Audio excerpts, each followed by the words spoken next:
Hello all, थोड़ा पैसा channel में आप सबका स्वागत है। और आज हम जिस वीडियो पे चर्चा करने जा रहे हैं वो लगभग हर एक ट्रेडर की समस्या है, हर एक ट्रेडर की प्रॉब्लम है। और इस चैनल पे कई बार लोगों ने रिक्वेस्ट किया कि इस टॉपिक से रिलेटेड वीडियोस बनाए जाएं। तो और वो टॉपिक है stop loss. So stop loss से रिलेटेड कई बार रिक्वेस्ट आए कि प्लीज़ वीडियो बनाएं स्टॉप लॉस पे। जो लोग नए होंगे, जिनको पता नहीं होगा ट्रेडिंग के बारे में, तो उनके लिए मैं अगर एक छोटे से शॉर्ट में अगर प्रॉब्लम स्टेटमेंट रखूं तो होता क्या है कि कई बार लेट्स से आपने एक स्टॉक बाई किया 200 के प्राइस पे और आपने स्टॉप लॉस लगाया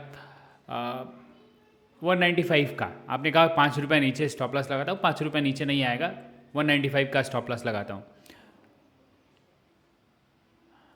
बट मोस्टली होता क्या है कि स्टॉक 195 को टच करता, 194.5 जाता, 194 जाता है, एंड अगेन वो 210 जाता है, 250 जाता है, 300 भी जाता है स्टॉक। सो बेसिकली होता क्या है कि आपके स्टॉप लॉस को हिट करते हमको कैसा लगता है कि हमारे ही स्टॉप लॉस को हिट किया और स्टॉक ऊपर भाग गया। ट्रेडर ने वो ट्रेड तो सही चुना था, तभी उसका स्टॉक 210, 220, 230 चला गया, राइट।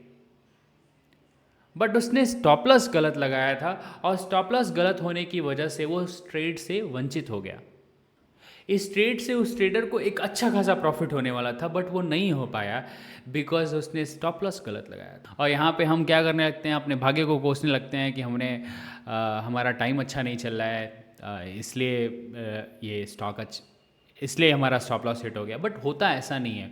अगर आप एक साइंटिफिक तरीके से स्टॉप लॉस को लगाएंगे, सो स्टॉक आपके स्टॉप लॉस को हो सकता है टच भी करेगा।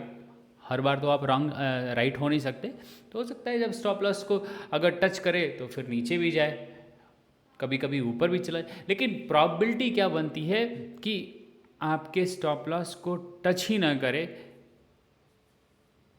ये अगर 70-80% आप अचीव कर लेते हैं, then you are through, right. तो आज हम ये समझेंगे कि साइंटिफिक तरीके से, मैथमेटिकल तरीके से कैसे स्टॉप लॉस लगाना चाहिए, क्या स्टॉप लॉस होना चाहिए और उसके लिए क्या इंडिकेटर यूज़ करना चाहिए। इन सारी चीज़ों को एक एक करके समझेंगे। सो हम जिस इंडिकेटर की बात कर रहे हैं वो है indicator ATR, average true range. अब एवरेज ट्रू रेंज को में अगर आप जाएंगे, हम लोग ट्रेडिंग व्यू पे देख रहे हैं, तो इसकी जो लेंथ आपको रखनी है वो 10 रखनी है। आपको 10 जो है लेंथ रखनी है और चार्ट पे आपको लगा देना है और ये ऐसे आपको दिखने लगेगा। हमने निफ्टी लिया है, निफ्टी के चार्ट पे हमने ATR को लगा दिया है। हम अभी और बैंक निफ्टी और स्टॉक पे भी देख लेंगे। सो ये ऐसे आपको ATR दिखेगा, ये ऊपर आपका चार्ट दिख रहा है। सो अगर निफ्टी की बात करें तो निफ्टी में एक सॉसर पैटर्न का ये आपको ब्रेकआउट दिख रहा होगा, राइट। ये एक सॉसर पैटर्न का ब्रेकआउट है। अभी ये जो ब्रेकआउट आपको दिख रहा है, ये जो ब्रेकआउट आपको दिख रहा है, ये आया है समवेयर हियर, राइट। सो आपको उस पॉइंट पे जाना है जहाँ पे आपको ब्रेकआउट दिख रहा है। Okay, so let's say breakout इस वाले पॉइंट पे दिख रहा है। तो अगर आपने ब्रेकआउट पे ट्रेड लिया है तो निफ्टी की करंट वैल्यू जो आपका ब्रेकआउट कहाँ पे है, तो ब्रेकआउट है 24,830। तो ये एक पॉइंट था 24,830 का जहाँ पे आपको ब्रेकआउट आया। और उस पॉइंट पे अगर आप ATR देखोगे, सो ATR की वैल्यू जो थी वो 40 थी। सो 24,830 माइनस आपको क्या कर देना 40, and this will give you what. यहाँ पे क्या हुआ, SL पॉइंट निकालने का फॉर्मूला क्या मैंने बताया आपको, breakout minus ATR। Breakout minus ATR करेंगे आप तो स्टॉप लॉस पॉइंट मिल जाएगा। और स्टॉप लॉस पॉइंट अगर मैं यहाँ पे निकालने की कोशिश करूँ तो 24,830 ब्रेकआउट की वैल्यू थी, ब्रेकआउट पे जो कैंडल क्लोज हुई उस कैंडल की वैल्यू थी। सो कैंडल क्लोज की वैल्यू 24,830 माइनस उस पॉइंट पे अगर आप ATR देखोगे तो ATR की जो वैल्यू थी दैट वाज 41।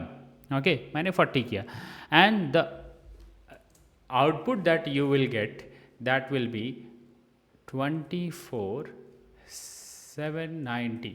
सो 24,790 आपका स्टॉप लॉस हो जाएगा इस केस में।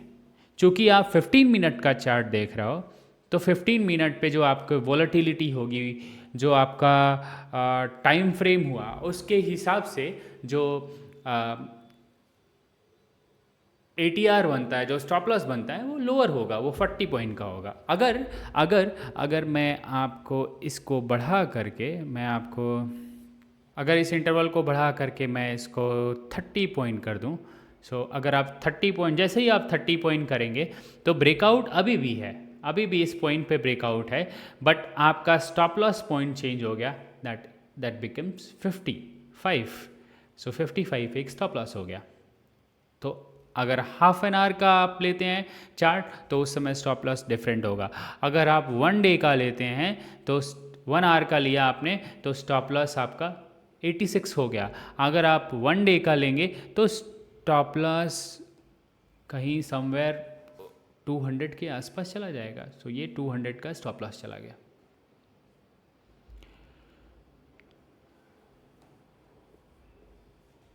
वीकली बेसिस पे जनरली कोई वीकली बेसिस पे ट्रेड लेता नहीं है, लेकिन अगर वीकली बेसिस पे आप देखोगे तो स्टॉप लॉस 600 पॉइंट का हो गया। तो ये रहा ATR फॉर एन इंडेक्स। अगर इसी चीज़ को मैं आपको बैंक निफ्टी में करके दिखाऊं, बैंक निफ्टी में करते हैं इसको, ठीक है। अगर 1 आवर के चार्ट पे देखोगे तो यहाँ पे आपको एक ब्रेकआउट दिख रहा है और ये भी एक छोटा सा कप बना है, या फिर आप इसको सॉसर कह सकते हो, ये सॉसर पैटर्न है, इसका ब्रेकआउट आया है। तो ब्रेकआउट मैंने यहाँ पे देखा, ये एक ब्रेकआउट पॉइंट हो गया, राइट। अब इसका जो कैंडल है वो कैंडल यहाँ पे क्लोज दिया है 51,981 यस। सो 5191 तो हमने लिख लिया 51, क्या प्राइस था, 51,981 का ये हो गया कैंडल की क्लोजिंग। अब इस कैंडल पे आपको देखना है कि ये वाली कैंडल पे उसका प्राइस क्या था बैंक निफ्टी, तो इस पे ATR की वैल्यू क्या थी, तो इस पे ATR जो आ रहा है वो 270 आ रहा है, माइनस आप क्या कर दोगे 270 कर दोगे। अब इस 270 को करने के बाद जो वैल्यू निकल के आएगी वो वैल्यू क्या हो जाएगी, वो एक स्टॉप लॉस पॉइंट हो जाएगा, वहाँ पे आपका स्टॉप लॉस रखना ही पड़ेगा। ओके, तो 51,981 माइनस 270 एंड दैट बिकम 51,711। ये एक रेजिस्टेंस पॉइंट था। अब रेजिस्टेंस पॉइंट के नीचे समवेयर यहाँ पे उसने एक 51,711 का स्टॉप लॉस दे दिया आपको। ये हो गया एक actual scientific way of keeping stop loss. So आशा करता हूँ आपको समझा होगा। एक स्टॉक भी ले लेते हैं जिस पे हम डिस्कस करने जा रहे हैं, वो रिलायंस इंडस्ट्री। अब रिलायंस इंडस्ट्री में अगर आप 1 आवर के चार्ट पे आप देखोगे तो एक हॉरिजॉन्टल रे, तो यहाँ पे एक ब्रेकआउट आया, इस कैंडल पे एक ब्रेकआउट आया, राइट। अभी इस कैंडल पे की जो टारगेट का जो क्लोजिंग था वो था 3013, क्लोजिंग है आपका 3013 माइनस। अब इस पॉइंट पे आपको ATR देखना है तो यहाँ पे नीचे आ जाइए और ATR देख लीजिए, ATR क्या बन रहा है, तो 19 पॉइंट का ATR बनता है, 19 पॉइंट का ATR बनता है। तो इसकी जो वैल्यू निकल के आएगी वो आएगी 2994। सो इसकी जो वैल्यू निकल के आएगी वो कितनी आएगी 2994। ये हो गया स्टॉप लॉस। सो 2994 अगर आप देखोगे तो समवेयर यहाँ पे आएगा, मतलब रेजिस्टेंस के नीचे ही आ रहा है, यहाँ पे कहीं आएगा। वो होगा आपका एक scientific way of choosing stock. So आशा है कि अभी आपको साइंटिफिक तरीके से स्टॉप लॉस लगाना समझ गया होगा। और नेक्स्ट टाइम जब भी आप ट्रेड लेंगे तो ATR का यूज़ करेंगे, और ATR की हेल्प से आप स्टॉक में या इंडेसेस में स्टॉप लॉस ज़रूर लगाएंगे। Thank you so much.